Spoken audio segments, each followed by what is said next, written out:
Hi everyone, this is Vana Chup with the Papier Studio and Lisa Guia with Step Brightly. And today we're talking about publishing platforms, Blogger versus WordPress. We both have experiences with it. I have been using Blogger for over 3 years and Lisa has been using WordPress. So Lisa, why don't you start explaining the pros of using WordPress? Right. So I started using WordPress about 2 years ago and have worked with that platform for, a handful of clients we've built websites for them. They have tons of customizable templates that you can purchase or also for free, which is great. And there's one big difference I wanted to point out with WordPress. There's WordPress.com, which is where you use free templates. They also host the site for you, but give you a limit on how many images and you can upload. Then there's also WordPress.org, where you can use your own template. You can buy templates and install those, but you need to purchase hosting space on a site like GoDaddy, for example. That's the hosting servers that I use.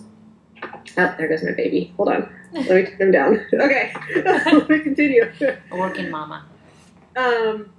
So another benefit I found with WordPress.org is that you can name your blog your own brand name. So, for example, stepbrightly.com is actually a WordPress site and functions as a blog as well as my professional portfolio. And so I can get Google rankings through that as a single unit, which is great. Is there a hosting fee for that to have your company's name on WordPress?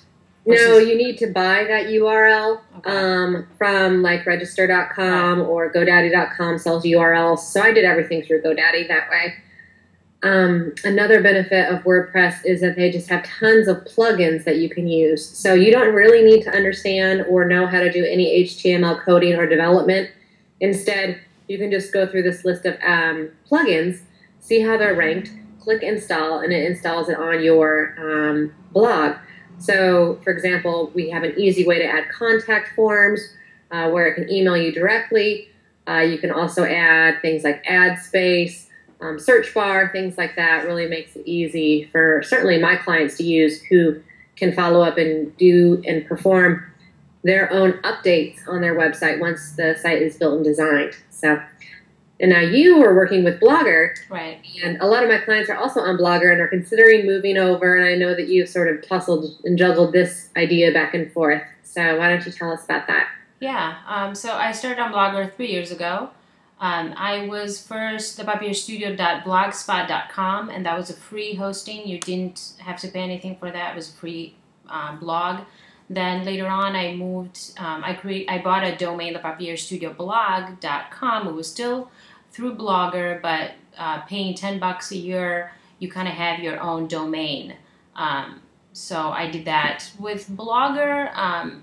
They have a ton of free templates that you can actually customize. If you know HTML, my Blogger has been worked on by people. I've purchased. I basically spend money through graphic designers to build, to customize it per my needs. So if you are looking to start a blog through Blogger, that's not how it's going to look like. It's just, I'm just saying that it's customizable and you can, change the HTML, but you spend money for that. So one other thing with Blogger that I'm kind of running into problems right now is hosting your pictures, your photographs that you use for your posts.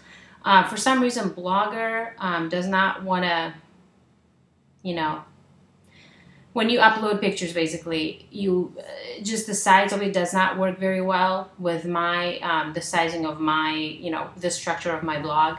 So I have to personally put them on PhotoBucket and then just kind of get the embedded code and put that on my post, and then that way it kind of all works out. And that's fine as long as, everything works out with that other website. Currently, PhotoBucket has been down for 24 hours, so all my blog images are down. So that's not good. Yeah. So I have been thinking about, kind of transferring over. I mean, there is a ton of good things about Blogger if you're just mainly using it to blog. if you have a business and you want to kind of feature your products and your business through it and connect it to your website, put it on the root of the website, I don't think it's the best platform out there for blogging. So right. And one more point I think I forgot to mention was selling on WordPress too. WordPress has e-commerce functionality, so you can have a shopping cart on your WordPress blog, which is really helpful for folks that are selling products. Right. So if you guys are thinking of switching from Blogger to WordPress, like I am currently thinking, we will be posting a few links on this post, right, Lisa? Yeah, I'll send them to you. Yeah, they kind of explain, 1, 2, 3, the steps that you can take to do that yourself.